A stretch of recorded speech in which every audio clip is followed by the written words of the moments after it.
نحمده ونستعينه ونستغفره ونعوذ بالله من شرور أنفسنا ومن سيئات أعمالنا من يهده الله فلا مضل له ومن يضلل فلا هادي له وأشهد أن لا إله إلا الله وحده لا شريك له وأشهد أن محمدا عبده ورسوله أما بعد أعوذ بالله من الشيطان الرجيم بسم الله الرحمن الرحيم يا أيها الذين آمنوا اتقوا الله حق تقاته ولا تموتن إلا وأنتم مسلمون وقال جل شانه في موضع آخر يا أيها الناس اتقوا ربكم الذي خلقكم من نفس واحدة وخلق منها زوجها وبث منهما رجالا كثيرا ونساء واتقوا الله الذي تساءلون به والأرحام إن الله كان عليكم رقيبا وقال جل شانه في موضع آخر يا أيها الذين آمنوا اتقوا الله وقولوا قولا سديدا يصلح لكم أعمالكم ويغفر لكم ذنوبكم ومن يطع الله ورسوله فقد فاز فوزا عظيما أما بعد فإن خير الحديث كتاب الله وخير الهدي هدي محمد صلى الله عليه وسلم وشر الأمور محدثاتها وكل محدثة بدعة وكل بدعة ضلالة وكل ضلالة في النار أما بعد اللهم إني أسألك علما نافعا ورزقا طيبا وعملا متقبلا اللهم إني أعوذ بك من عذاب القبر ومن عذاب القبر ومن عذاب جهنم ومن فتنة المحيا والممات ومن شر فتنة المسيح الدجال اللهم إني أعوذ بك من عذاب القبر ومن عذاب جهنم ومن فتنة المحيا والممات ومن شر فتنة المسيح الدجال أعوذ بالله السميع العليم من الشيطان الرجيم من حمزه ونفسه ونفسه اللهم رب زدني علما بے شک تمام تعریف اکیلے اللہ وحدہ لا شریک کے لیے سزاوار ہے ہم اس کی حمد بیان کرتے ہیں ہم اس سے مدد طلب کرتے ہیں ہم اس سے توبہ کرتے ہیں ہم اس سے مغفرت طلب کرتے ہیں ہم اللہ رب العالمین کی ایسی حمد بیان کرتے ہیں جو مکمل مسلسل موسلادھار ہو اور اس کی ایسی بات دیگر نازل ہونے والی نعمتوں کا شکر ادا کرتے ہیں ایسا شکر جس میں مسلسل اضافہ ہوتا رہے اور بے پناہ درود و سلام ہو اللہ کے نبی صلی اللہ علیہ وسلم اور آپ کے اصحاب پر اللہم صلی علی محمد وعلی آل محمد کما صلیت علی ابراہیم وعلی آل ابراہیم انک حمید مجید اللہم بارک علی محمد وعلی آل محمد کما بارکت علی ابراہیم وعلی آل ابراہیم انک حمید مجید حاضرین جمعہ میرے دینی ملی اسلامی بھائیوں آج کے خطاب کا عنوان ہے غم اور پریشانیوں کا علاج کتاب و سنت کی روشنی صرف آج کے خطاب کے لیے ہی نہیں بلکہ ساری زندگی کے لیے ایک اصول کو ہمیشہ ذہن نشین رکھنا کہ الا بذکر اللہ تطمئن القلوب کہ اللہ کے ذکر سے دلوں کو اطمینان ملتا ہے اس اصول کو آپ ہمیشہ ذہن نشین رکھیں صرف آج کے خطاب کے لیے نہیں یہ حقیقت ہے اور اس حقیقت سے کوئی انکار نہیں کر سکتا کہ دنیا میں امیر و غریب نیک و بد مرد و زن کو قانون قدرت کے تحت غموں و پریشانیوں کا سامنا کسی نہ کسی شکل میں کرنا ضرور پڑتا ہے بعض اوقات تو نوبت یہاں تک آپ پہنچتی ہے کہ انسان کو سجائی نہیں دیتا کہ وہ کیا کرے اور کیا نہ کرے یعنی اس کی ساری صلاحیتیں جواب دے جاتی ہیں خلاصہ کلام یہ ہے کہ مسائل پریشانی دکھ تکلیف غم اس سے فرار کسی انسان کے لیے بھی ممکن نہیں۔ اگر ہم قرآن مجید میں مذکور حالات اور واقعات کا مطالعہ کریں اور کسی مستند تاریخی کتاب کا مطالعہ کریں، اس کی برق گردانی کریں، تو یہ بات سمجھنے میں قطعاً کوئی دشواری محسوس نہیں ہوگی کہ اس کائنات کی عظیم الشان شخصیات یعنی انبیاء علیہ السلام کو بھی غموں اور پریشانیوں کا سامنا کرنا پڑا، حتیٰ کہ اللہ کے نبی صلی اللہ علیہ وسلم کو بھی اپنی زندگی میں غموں اور پریشانیوں کا سامنا کرنا پڑا، اور آپ تا حیات ساری زندگی اس غم میں مبتلا رہے کہ کیسے میری امت جنت میں جانے والی بنی۔ اس بات کا نقشہ جو رب العالمین نے سورۃ الکہف کی آیت کریمہ میں کھینچا ہے کہ فَلَعَلَّكَ بَاخِعٌ نَفْسَكَ عَلَىٰ آثَارِهِمْ إِن لَّمْ يُؤْمِنُوا بِهَٰذَا الْحَدِيثِ أَسَفًا۔ بس اگر یہ لوگ اس بات پر ایمان نہیں لائے تو کیا آپ ان کے غم میں ان کے پیچھے اپنی جان ہلاک کر دیں گے؟ اور صحیح بخاری کی روایت ابو ہریرہ رضی اللہ عنہ یہ حدیث سے کہتے ہیں کہ اللہ کے نبی صلی اللہ علیہ وسلم نے فرمایا، ہر نبی نے اللہ تعالیٰ سے دعا کی اور اللہ تعالیٰ نے اس کو قبول کر لیا، لیکن میں نے اپنی دعا کو قیامت تک کے لیے مؤخر کر دیا تاکہ میں اپنی امت کی بخشش کرا سکوں۔ البتہ ہر عام و خاص کو غموں اور پریشانیوں سے واسطہ پالا ضرور پڑتا ہے۔ خوش قسمت ہے وہ لوگ جو غم کو صبر اور حوصلے کے ساتھ برداشت کرتے ہیں اور کتاب و سنت کی روشنی میں دین کی رہنمائی میں اسے دور کرنے کی کوشش کرتے ہیں۔ لیکن یہ ہماری بدقسمتی ہے کہ دیگر مسائل کی طرح اس مسئلے میں بھی ہم کتاب و سنت کی رہنمائی سے محروم ہیں۔ ہمیں کتاب و سنت کی رہنمائی میسر نہیں، اسی لیے بعض لوگ غم کو بے صبری اور رونے پیٹنے سے ختم کرنے کی کوشش کرتے ہیں، تو وہیں بعض لوگ غم کو عجیب و غریب رسم و رواج اور حرکات کے ذریعے ختم کرنے کی کوشش کرتے ہیں، اور بعض لوگ تو اتنے رنجیدہ ہو جاتے ہیں، اتنے غمزدہ ہو جاتے ہیں کہ حرام فیض کا ارتکاب کر بیٹھتے ہیں اور اپنے آپ کو ختم کر لیتے ہیں، سوسائڈ تک کر لیتے ہیں۔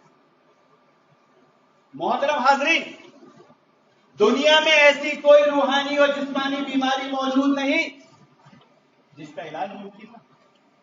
اللہ تعالیٰ کی کتاب اور رسول اکرم صلی اللہ علیہ وسلم کے فرامین میں صراحت وضاحت کے ساتھ امت مسلمہ کے غموں اور پریشانیوں کا علاج انتہائی احسن طریقے سے بیان کیا گیا ہے۔ ضرورت اس بات کی ہے کہ ہم ان سنہری تعلیمات کے ادراک کی صلاحیت پیدا کریں، ضرورت اس بات کی ہے کہ ہم ان سنہری تعلیمات پر عمل کرنے کی بھرپور کوشش کریں۔ محترم حاضرین، یہ حقیقت ہے، اس بات کو ذہن نشین رکھ لیں، کوئی خوش فہمی میں مبتلا نہ رہے کہ یہ دنیا کی زندگی غموں پریشانیوں کا گھر ہے۔ دکھ، درد، غم، پریشانی انسانی حیات کے لیے کوئی اچنبھے کی بات نہیں ہے۔ اسی لیے اللہ رب العالمین نے سورۃ البلد میں فرمایا، لَقَدْ خَلَقْنَا الْإِنسَانَ فِي كَبَدٍ، ہم نے انسان کو مشقت میں پیدا کیا۔ یہاں پر اللہ رب العالمین نے قسم کھانے کے بعد یہ بات بیان فرمائی ہے، معلوم ہوا کہ انسان کی زندگی غموں، پریشانیوں، شدائد پر معمور ہے۔ اب یہ اشکال پیدا ہو سکتا ہے کہ وہ لوگ جن کی زندگی میں کوئی غم نہیں، جو خوش و خرم رہ کے زندگی گزار رہے ہیں، دکھ، درد، تکلیف ان کے پاس پھٹکنے کو تیار نہیں ہے، وہ جو چاہتے ہیں حاصل کر لیتے ہیں، ان کی ہر خواہش پوری ہوتی ہے۔ تو اس اشکال کا جواب یوں عرض کیا جا سکتا ہے کہ ایسے لوگوں کا یہ دعویٰ حقیقت سے دور ہے، حقیقت سے کوسوں دور ہے۔ جو لوگ نعمتوں بھری زندگی گزار رہے ہیں وہ بھی اپنی زندگی میں کہیں نہ کہیں غموں اور پریشانیوں میں مبتلا۔ اگر آپ باریک بینی سے ان کی زندگی کا جائزہ لیں گے تو میری بات سے مکمل اتفاق کریں گے کہ ایسے لوگوں کی زندگی غریبوں سے زیادہ حیران اور عام آدمی سے زیادہ پریشان۔ امام محی الدین خطیب فرماتے ہیں وہ لوگ جنہیں دنیا میں سہولتیں میسر ہیں اور وہ نعمتوں سے استفادہ کرتے ہیں، انہیں بھی زندگی میں کہیں نہ کہیں فقر و فاقہ کشی جیسی صورتحال سے دوچار ہونا پڑتا ہے۔ آپ سوچ رہے ہیں کیسے؟ ساری سہولتیں نعمتیں، اس کے بعد فقر و فاقہ کشی کی صورتحال کیسے آ گئی؟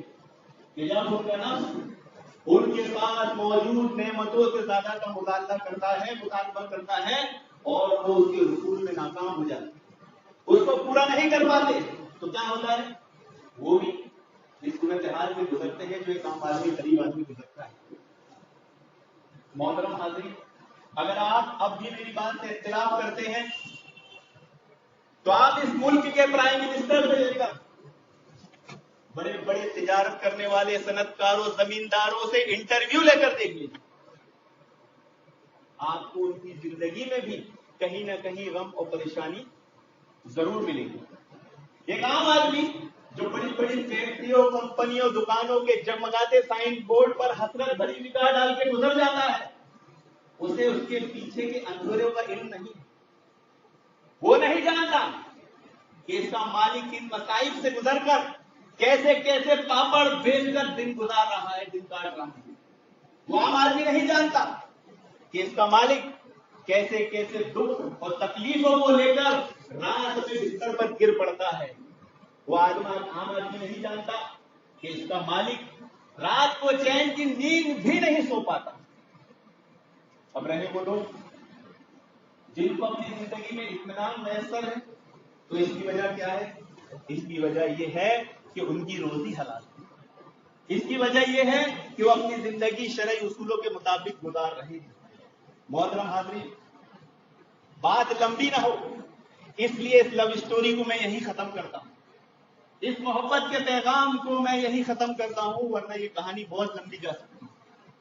حاضرین، دکھ، درد، تکلیف، غم، پریشانی سے خالی زندگی صرف جنت میں ملتی ہے۔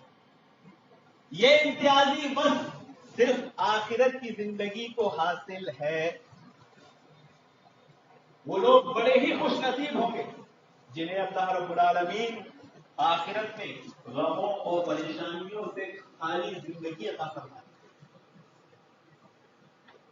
اور جنت کے دربان کہیں گے سلام علیکم طبتم فادخلوها خالدین، کہ تم پر سلامتی ہو، تم خوش رہو، تم اس میں ہمیشہ رہو۔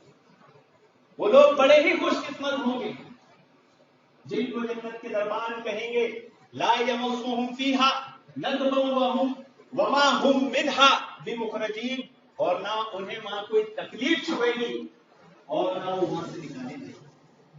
وہ لوگ بڑے ہی خوش قسمت ہوں گے جنہیں جنت کے دربان کہیں گے لا یسمعون فیها لغوا ولا تاثما الا قلیلا سلاما سلاما، کہ نہ تم وہاں کوئی لغو بات سنو گے، وہاں صرف سلام ہوگا، سلام ہوگا، سلام ہوگا۔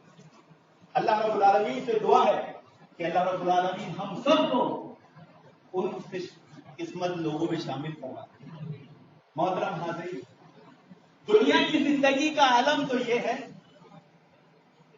کہ انسان غموں اور پریشانیوں میں گھرا رہتا ہے، ماضی کے تعلق سے غم زدہ، بیتے ہوئے ایام کے تعلق سے غم زدہ، مستقبل کے تعلق سے فکر مند اور حالات حاضرہ کے تعلق سے حیران اور پریشان۔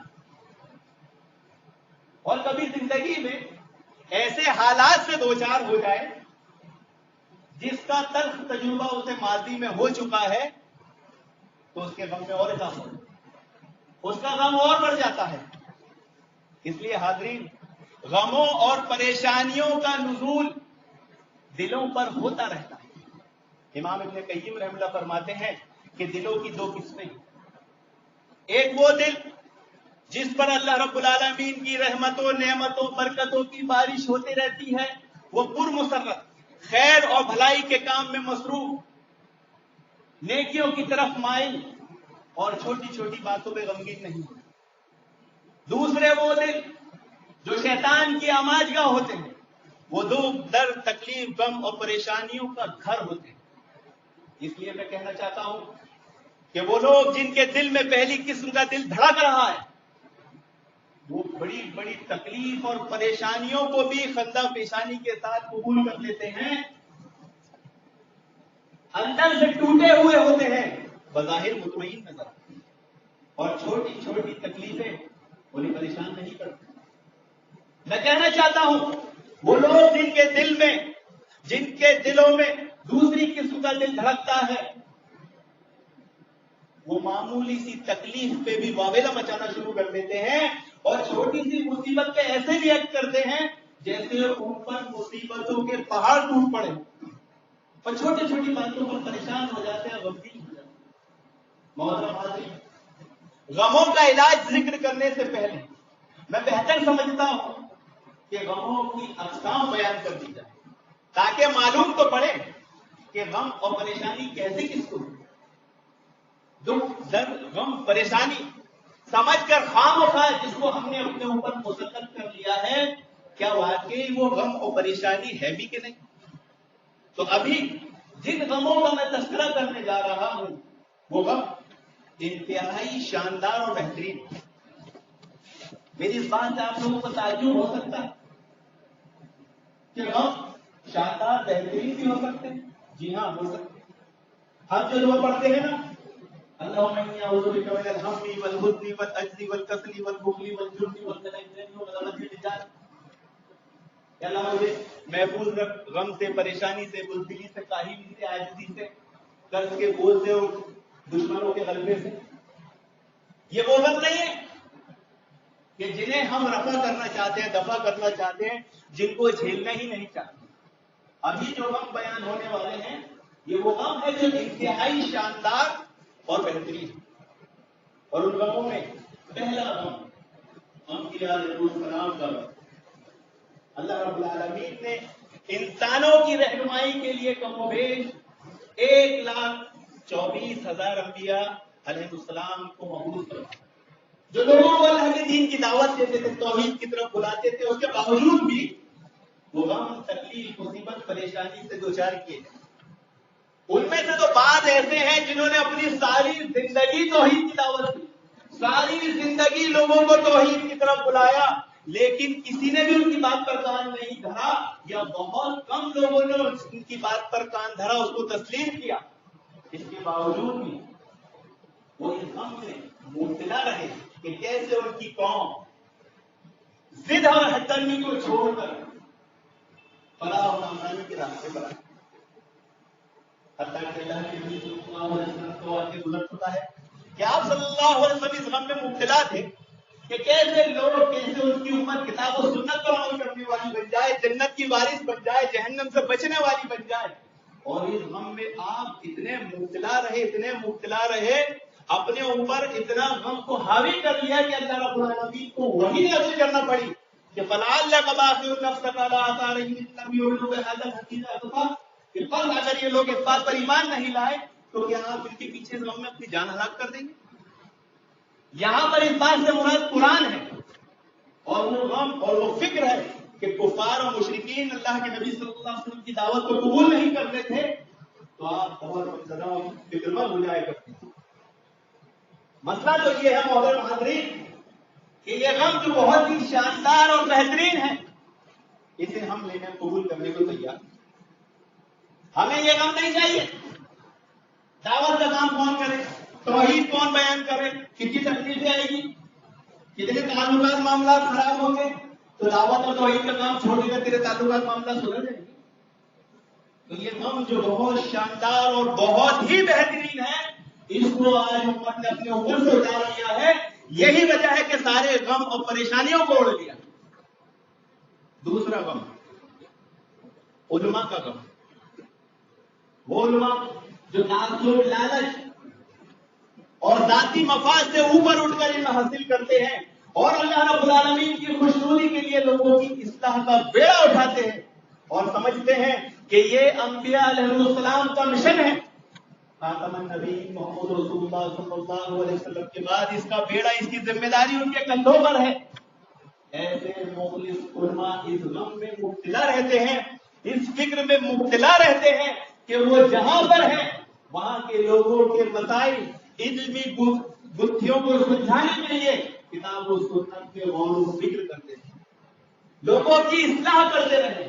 وہ اس غم اور فکر میں رہتے ہیں کہ لوگ کیسے اللہ رب العالمین کے حق کو پہچانیں، اس کے سامنے سجدہ کرنے والے بن جائیں. وہ اس غم اور فکر میں رہتے ہیں کہ کیسے وہاں کے لوگوں کے جدید مسائل کو کتاب و سنت کے ذریعے حل کریں. فرقہ واریت، گروہ بندی، مذہبی حد بندیوں سے اوپر اٹھ کر وہ لوگوں کو کتاب و سنت کی طرف بلانے کی کوشش کرتے ہیں. آج امت کا یہی حال ہے محترم حاضرین کہ آج کی علماء کتاب و سنت کی طرف بلانے کے بجائے گروہ بندی، فرقہ واریت، حد بندی کی طرف بلا رہے ہیں. کہ پریشان حال تو کیوں نہ ہوں گے کہ جو غم بہترین اور شاندار تھا آپ نے اس کو اپنا غم نہیں سمجھا. اس لیے ظاہر کی بات ہے کہ اس کا ریئیکشن کیا ہے کہ وہ غم اور پریشانی جن سے آپ بچنا چاہتے تھے وہ آپ کا مقدر بن جائے گا. تیسرا لوگ محترم ناظرین اکرام، نیک حکام کرو. وہ حکمراں جو اپنی رعایا کے لیے خیر کا جذبہ رکھتے ہیں، وہ خوب سمجھتے ہیں کہ ان پر ان کی رعایا کی ذمہ داری ہے اور انہیں کیا کرنا ہے. وہ اس غم میں مبتلا رہتے ہیں، وہ اس فکر میں مبتلا رہتے ہیں کہ کیسے وہ اپنی ذمہ داریوں کو ادا کریں. کیوں؟ کیونکہ وہ قیامت کے دن اس کے لیے جواب دیں. وہ اس غم اور فکر میں رہتے ہیں کہ کیسے وہ اپنی رعایا کے تعلق سے ان کی خیر خواہی کے لیے منصوبہ بندی کرے. حضرت عمر رضی اللہ عنہ جب خلیفہ چن لیے گئے، خلافت کا تاج پہنا دیا گیا، لوگوں نے آپ کی بیعت کر لی. آپ نے ایک تاریخی جملہ ادا کیا کہ اگر عراق کی سرزمین پر بھی کوئی جانور بھوکا پیاسا مر جائے گا تو اس کے تعلق سے آخرت میں قیامت کے دن مجھ سے حساب ہو سکتا ہے. تو وہ ظالم جو یہ کہتے ہیں کہ حضرت عمر اہل بیت کا حق کھا گئے، انہیں شرم نہیں آتی کہ وہ حضرت عمر جو ایک جانور کے حق کا خیال رکھتے ہیں کیا وہ اہل بیت کا حق کھا سکتے ہیں؟ عمر بن عبدالعزیز رحمۃ اللہ علیہ جب خلیفہ چن لیے گئے، بیعت کر لی گئی، خلافت کا تاج پہنا دیا گیا، آپ غمگین ہو گئے، افسردہ ہو کر غمگین افسردہ ہو کر گھر کی طرف لوٹے. غلام نے کہا آپ غمگین ہیں، آج آپ مسلمانوں کے امیر چن لیے گئے، امیر المومنین چن لیے گئے، آج تو خوشی کا دن ہے. قرآن جانے عبدالعزیز رحمۃ اللہ علیہ پر کہا تیرا ستیاناش ہو، مشرق سے لے کے مغرب تک کے لوگوں کی ذمہ داری میرے کندھوں پر ڈال دی گئی ہے، وہ سب مجھ سے حق کا مطالبہ کر رہے ہیں اور میں اکیلا ہوں. وہ سب مجھ سے حق کا سوال کر رہے ہیں، چاہے کوئی میری طرف چٹھی لکھے چاہے نہ لکھے، میں سب کا ذمہ دار ہوں. حافظ ابن حجر رحمہ اللہ فرماتے ہیں کہ عبد الرحمن بن عوف رضی اللہ عنہ کچھ عرصے کے لیے حضرت عمر کی جگہ قائم مقام بنایا گیا.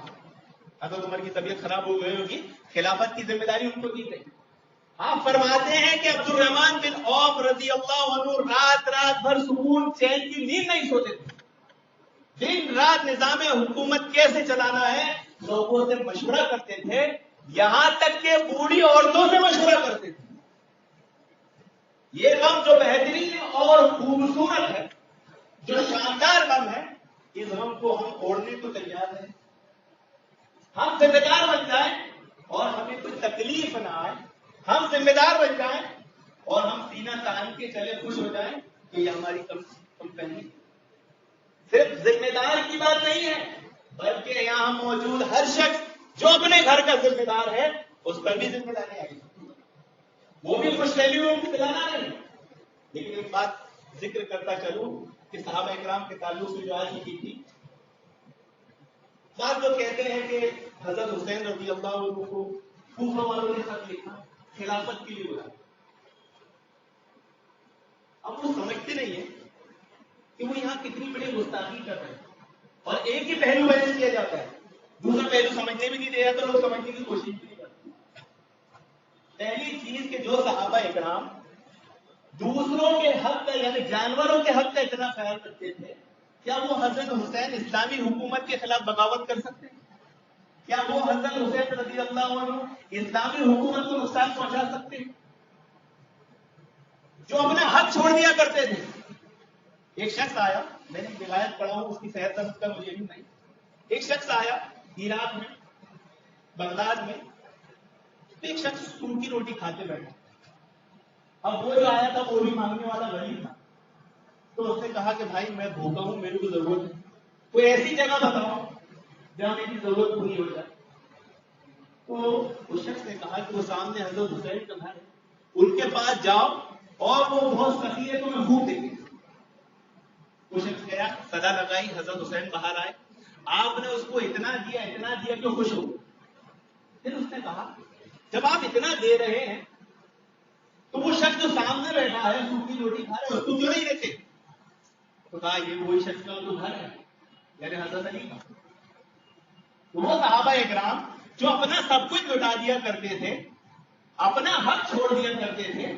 یہ ظالم کہتے ہیں کہ حضرت حسین کوفہ اس لیے گئے تھے خلیفہ بنتے, نہیں, اس کا دوسرا پہلو آپ لوگوں کو نہیں معلوم. حضرت حسین اس مشن پہ نہیں گئے تھے, حضرت حسین ایک کوفیہ مشن پہ گئے تھے.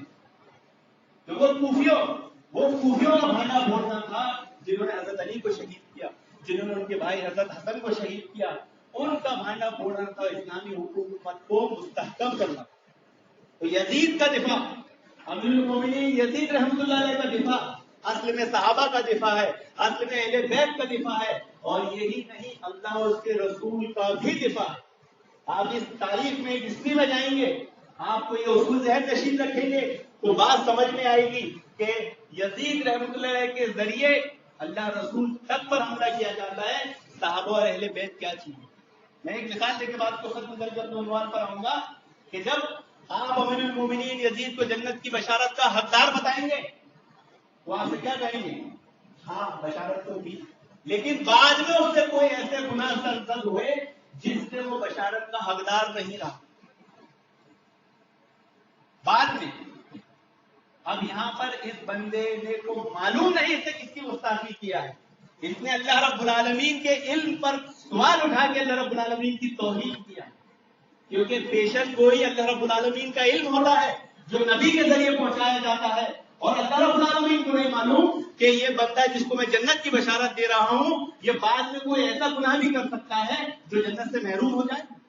تو گویا وہ امیر المومنین یزید رحمۃ اللہ علیہ کے ذریعے اللہ رب العالمین کی توہین کرنے کو تیار ہے لیکن سمجھنے کو تیار نہیں. محترم سامعین اکرام, چوتھا نیک صالح رہنماؤں کا ملکوں کی سیاست, قوموں کے عروج و زوال اور انقلابی روح پیدا کرنے میں ملک کے رہنماؤں کا, قوم کے رہنماؤں کا اہم کردار ہوتا ہے. جو صاحب بصیرت رہنما ہوتے ہیں وہ اس فکر میں مبتلا ہوتے ہیں کہ کیسے ان کی قوم ترقی کے منازل طے کر سکتی ہے.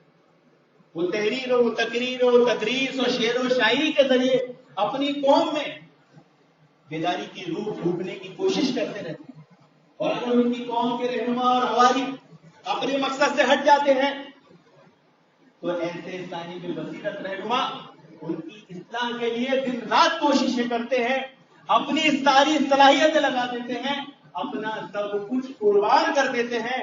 مثال کے طور پر یارب دل مسلم کو وہ زندہ تمنا دے جو قلب کو گنوا دے, جو روح کو تڑپا دے, محروم تماشا کو پھر دید بینا دے, دیکھا ہے جو کچھ میں نے وہ اوروں کو بھی دیکھا.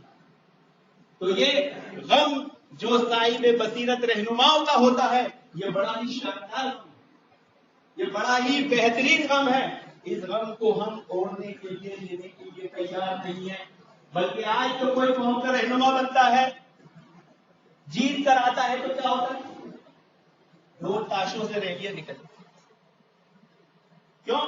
انہوں نے اس غم کو اس نیت سے لیا ہی نہیں ہے, بلکہ کیا ہے, ہم تو اب رہنما بن چکے ہیں, خوب کرپشن کریں گے, خوب مال و دولت جمع کریں گے, تو ایسے لوگ صاحب بصیرت ہیں۔ پانچواں غم اساتذہ اور والدین کا۔ اس غم سے مراد وہ سوچ اور فکر ہے جو اپنے بچوں کے مستقبل کے تعلق سے ہونی ہے کہ کیسے ان کے نونہال کتاب و سنت کی تعلیمات کی پابندی کرنے والے بنے، تہذیبی، ثقافتی، اخلاق کی پاسداری کرنے والے بن جائے، عزت و عصمت کی حفاظت کرنے والے بن جائے، فحاشی اور بے حیائی کے کاموں سے بچنے والے بن جائے۔ بچے کا پہلا گہوارہ اس کا گھر اور دوسرا گہوارہ اس کی اسکول ہے۔ اس لیے دانشوروں نے اعلان کر دیا کہ تم ہمیں اچھی مائیں دو، ہم تمہیں اچھی قوم دیں۔ جو لوگ، جو والدین، جو اساتذہ دین کے تعلق سے فکر رکھتے ہیں، دین اور دنیا کے تعلق سے ذمہ داری کو سمجھتے ہیں، وہ ہمیشہ اس غم اور فکر میں رہتے ہیں کہ کیسے ان کے نونہال دنیا میں کامیابی حاصل کرنے والے بن جائے، کیسے ان کے نونہال کتاب و سنت کی تعلیمات پڑھ کر اس پہ عمل کر کر ایک مثالی مسلمان بن جائے، کیسے ان کے نونہال دنیا اور آخرت میں کامیابی اور نجات کا ذریعہ بن جائے۔ اب جو اساتذہ و والدین اس سوچ اور فکر سے غافل ہیں، ان کا حال ہمارے سامنے ہے۔ نہ خدا ہی ملا نہ مثال سنو، نہ ادھر کے رہے نہ ادھر کے رہے۔ یہ غم بہت خوبصورت ہے، یہ غم بہت شاندار ہے، یہ غم بہت بہترین ہے، لیکن اس غم کو ہم لینے کو تیار نہیں ہیں۔ والدین کا حال کیا ہے؟ ان کی صرف اب اتنی ہی ذمہ داری بچی ہے کہ دن میں صبح 10 بجے سے رات کے 8 بجے تک گدھے جیسی محنت کرنا ہے، اور پھر جب گھر جانا ہے تو دوستوں کے ساتھ محفل میں بیٹھنا ہے، دوستوں کے ساتھ ٹائم پاس کرنا ہے۔ اولاد کی تربیت، اولاد کی ذمہ داری لینے کو تیار نہیں ہے۔ میں راستے سے گزر رہا تھا، ایک عورت راستے میں بے پردہ ہو کے کپڑا دھو رہی، پہلی غلطی۔ اس کا جو جملہ تھا وہ میری کان میں پڑا، کہتی ہے ارے یہ اسکول کب چالو ہوں گے اور کب 5 گھنٹے ہمیں آرام ملے۔ والدین اس غم کو لینے کو تیار نہیں۔ بچہ اگر گھر میں پریشان کر رہا ہے تو اسے کس کے ساتھ ڈال لیں گے؟ مسجد کے امام صاحب ہے نا، پھر مدرسہ ہے نا۔ ہم تربیت کرنے کو تیار نہیں۔ یہ غم بہت شاندار ہے، یہ غم بہت بہترین ہے، اور یہ جو 5 اقسام میں نے غموں کی بیان کیا ہوں یہ انتہائی اور شاندار ہے۔ اسی سوچ، غم اور فکر حقیقت میں امت مسلمہ کے مستقبل کی رماد ہے۔ اگر پوری امت اس غم اور پریشانی کو اوڑھ لے تو رب کعبہ کی قسم دنیا میں اس امت کی کوئی غم اور پریشانی باقی نہیں ہے۔ مسلمانان امت کی جو کشتی آج بھنور میں ہچکولے کھا رہی ہے وہ پرسکون انداز میں کنارے لگ جائے گی۔ یہ 5 غم، انبیاء کا غم ہم لینے کو تیار ہیں، توحید کی ذمہ داری ہم لینے کو تیار ہیں، علماء کی ذمہ داری ہم لینے کو تیار ہیں، حکام کی ذمہ داری ہم لینے کو تیار نہیں، بہترین رہنما کی ذمہ داری ہم لینے کو تیار نہیں، اچھے اساتذہ اور والدین کی ذمہ داری ہم لینے کو تیار نہیں ہے، تو پھر شکایت کیوں کرتے ہیں کہ ہماری زندگی غموں اور پریشانیوں میں مبتلا۔ آج توحید کی دعوت اگر دینے کی باری آئے گی، آج بھی دائیں بھی دیکھتا ہے، بائیں بھی دیکھتا ہے، اوپر بھی دیکھتا ہے، نیچے بھی دیکھتا ہے، ہو سکتا ہے شیطان اس کو بتا دیتا۔ آپ ان 5 غموں کو جھیلیے، اس کو رفع کرنے کی کوشش مت کیجیے۔ یہ وہ دعا نہیں ہے کہ اللہ مجھے بچا غم اور پریشانی سے، کاہلی سے، عاجزی سے، بزدلی سے، بخیلی سے، قرض کے بوجھ سے، لوگوں کے تسلط سے۔ یہ وہ غم نہیں ہے، بلکہ یہ غم شاندار اور بہترین ہے۔ اگر پوری امت مسلمہ اس غم کو جھیلنے کے لیے تیار ہو جائے، یقین رکھے آپ کو زندگی میں کوئی غم پریشانی نہیں ہوگی۔ اس کے لیے مثال کے طور پر ہمارے صحابہ اکرام کی زندگی، انہوں نے اسی غم کو برداشت کیا ہے، اسی لیے آج وہ ہمارے لیے مثالی ہے۔ اور آج جو لوگ اس غم کو برداشت کر رہے ہیں، چاہے سعودی گورنمنٹ ہو، چاہے کوئی مسلم حکومت ہو، کچھ نادان لوگ ان ذمہ داریوں کو، اس غم کو سمجھنے سے قاصر ہیں۔ اور یہاں بیٹھ کے جس کو حقیقت کا کوئی علم ہی نہیں ہے وہ یہاں سے بیٹھ کے وہاں زبان درازی کرتا ہے، یہاں سے بیٹھ کے وہاں زبان چلاتا ہے. تو جب آپ لوگ سنتے ہو یہ بات تو آپ کو کتنا غم ہوتا ہے؟ کیا دیکھو وہ مسلم حکمراں کے بارے میں ایسا بول رہے تو اس مسلم حکمراں کو کتنا غم ہوتا ہو. لیکن یہ وہ غم نہیں ہے محترم سامعین اکرام، یہ غم بڑے ہی شاندار اور بہترین ہے. تو آج کی کتاب سے غموں اور پریشانیوں کا علاج کتاب و سنت کی روشنی میں بیان کرنے کی میں نے چھوٹی سی دستاویز کو کوشش کیا تھا. اللہ رب العالمین سے دعا ہے کہ رب العالمین ہمیں ان غموں کو جھیلنے اور برداشت کرنے والا بنائے، ان بہترین غموں کو، ان خوبصورت غموں کو، ان عمدہ غموں کو سنبھالنے والا اور برداشت کرنے والا، خندہ پیشانی کے ساتھ قبول کرنے والا بنائے، اور چھوٹی چھوٹی باتوں پر پریشان اور مایوس اور غمگین ہونے سے بچائے. آمین یا رب العالمین.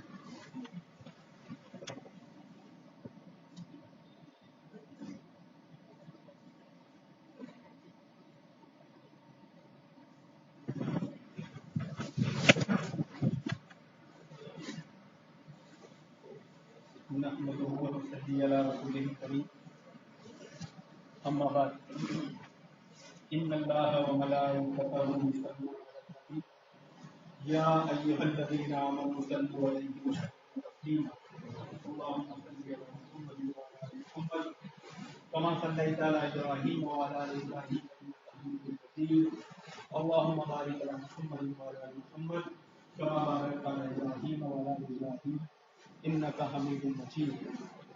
اللهم اغفر لنا وللمؤمنين والمؤمنات والمسلمين والمسلمات وألف بين قلوبهم وأصلح ذات بينهم وانصرهم على عدوك وعدوهم.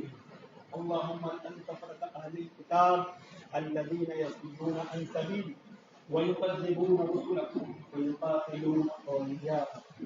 اللهم خالف بين كلمتهم وزلزل أقدامهم وأنزل بهم باسك الذي لا ترده للقوم المجرمين. ربنا لا تزغ قلوبنا بعد إذ هديتنا وهب لنا من لدنك رحمة إنك أنت الوهاب. سبحان الله وبحمده سبحان الله العظيم سبحان الله وبحمده سبحان الله العظيم سبحان الله وبحمده سبحان الله العظيم وآخر دعوانا أن الحمد لله رب العالمين.